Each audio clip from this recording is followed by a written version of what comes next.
오늘 알아볼 것은 판사님 드립입니다. 아이템 실제로 봤는데 대가리 존나 큼. 맞아. 근데 어깨는 좁아서 모아이 속상 보는 줄.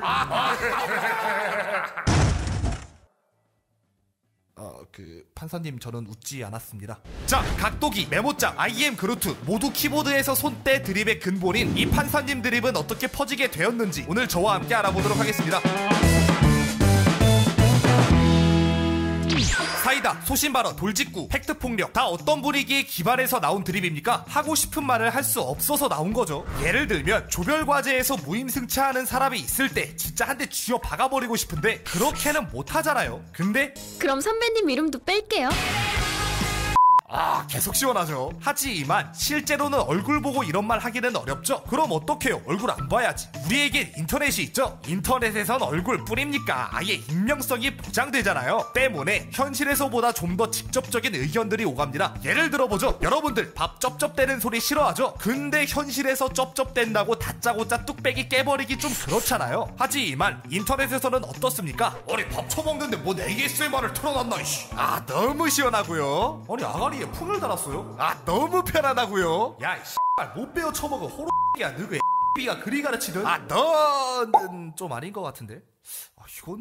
이건 자칫하다 고소당할 만한 수위죠. 그리고 옆에서 함께 놀리다가 스플댐으로 얻어맞을 수도 있습니다. 고소 앞에서는 너도 한 방 나도 한 방 스치기만 해도 치명타일 테니까요. 때문에 이런 글을 보았을 때는 빠르게 꼬리를 잘라야 합니다. 판사님 저는 웃지 않았습니다. 이렇게 말이죠. 자, 판사님 드립은 이런 것입니다. 요즘에는 뇌상으로 고소당해 참교육당하는 사례를 쉽게 접하죠. 때문에 꼬리를 잘라 빠져나갈 구멍을 미리 마련하는 방식의 드립입니다. 하지만 사실 진짜로 쫄린다면 댓글을 아예 안 쓰는 게 정답이겠죠. 그럼에도 굳이 판사님을 찾으며 댓글을 적는 이유는 해당 글의 수위가 높기 때문입니다. 실질적으로 판사님 저는 웃지 않았습니다 는 존나 웃기네 혹은 이건 맞지 와 뜻 자체는 똑같아요. 하지만 해당 글의 수위가 높기 때문에 이런 식으로 댓글을 남기는 겁니다. 쉽게 말해서 암묵적인 동의라고 보시면 돼요. 판사님 드립이 아니더라도 각도기 챙겨라, 메모장 켜라, IM 그루트 모두 키보드에서 손 빼 등등 고소로부터 탈압박하기 위한 많은 버전의 드립이 존재합니다. 슬기로운 현대인의 필수 덕목이겠죠. 자, 그렇다면 이 모든 드립의 근본이라고 할 수 있는 판사님 드립의 유래를 알아볼까요? 자, 판사님 드립은 일베에서 처음 유래되었습니다. 이 드립은 수위가 높은 글에 달린다 했죠. 근데 드립의 발원지가 일베다.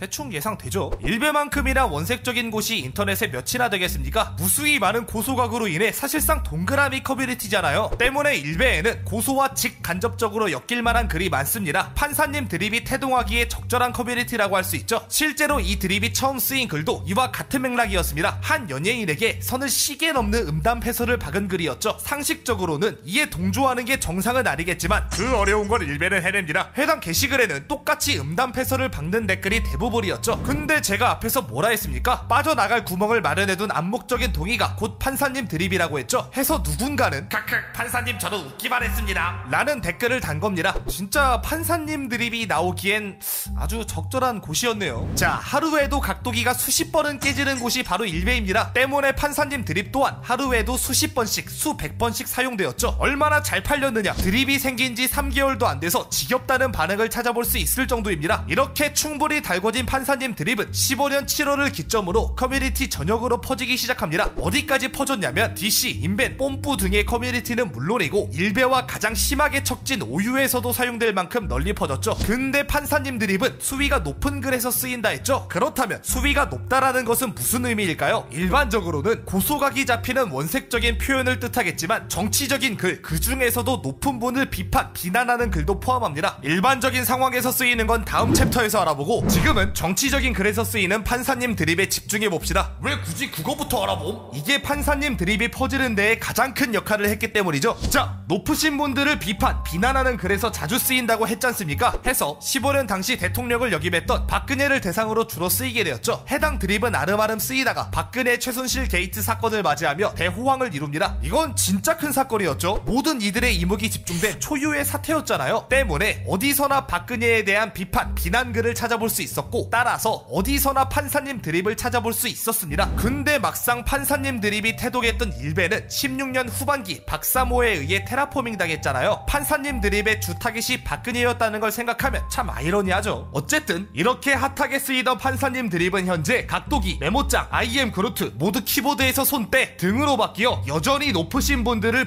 비난하는 글에 댓글로 달리곤 합니다. 즉 현재의 높으신 분, 대통령 문재인을 비난하는 글에서도 이 드립을 쉽게 찾아볼 수 있다는 거죠. 판사님 드립과 납치 드립이 약간 다른 갈래임에도 불구하고 세트로 쓰이는 이유가 바로 이것입니다. 높으신 분들을 욕하다가 잡혀갈지도 모른다는 뉘앙스로다가 말이죠. Don't fucking move. 납치 드립은 또 나중에 따로 다뤄볼게요.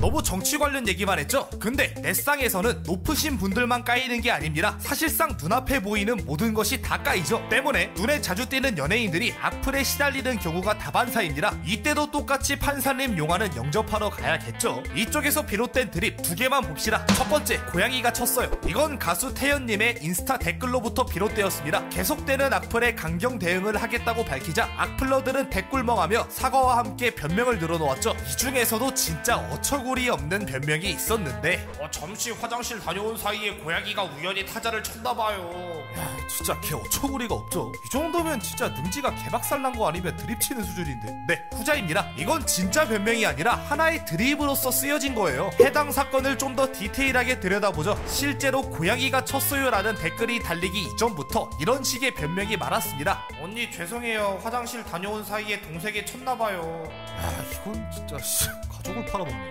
이거는 2003년쯤에 메이플에서 싸우다가 쫄릴 때 치는 변명이에요. 추한 데다가 시대착오적이기까지 한 변명이라고.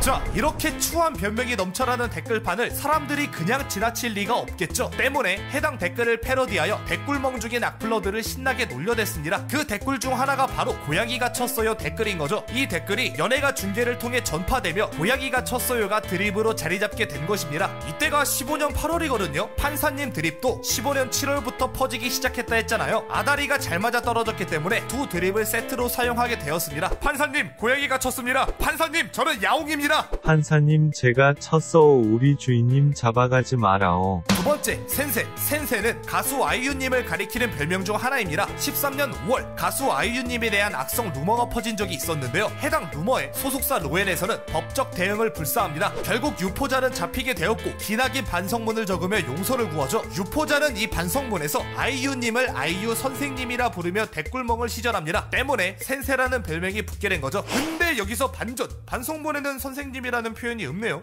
퍼지던 와중에 와전된 게 아닐까 싶습니다.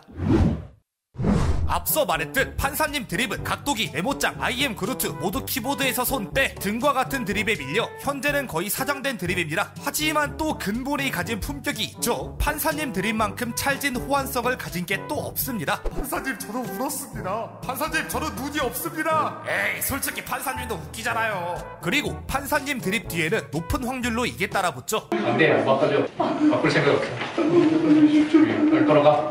일진 담당 일진 천종호 판사님의 언업 중 하나입니다. 자, 여태까지 보셨듯 인터넷에서는 고소가 심심치 않게 이루어집니다. 가장 날 것의 커뮤니티인 DC에서도 고소 떡밥으로 겔이 뜨거워지곤 하죠. 대표적으로 06년 전설의 수겔 강제 정보 사건 혹은 고소의 여왕 김가연님의 스투겔, 짓겔 피해 숙청 사건 등등 한두 벌이 아니었습니다. 이렇게 고소 떡밥이 돌면 보통 갤러들의 반응은 둘로 나뉘죠. 고소각 날카로운 갤러들, 아니 솔직히 이런 걸로 막 고소하고 그런다는 것도 좀 추해. 상관없는 갤러들.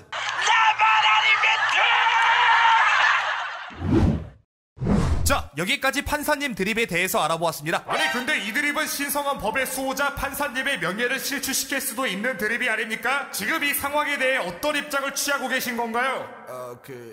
판사님, 이 대본은 작가가 적었습니다. 또 보죠.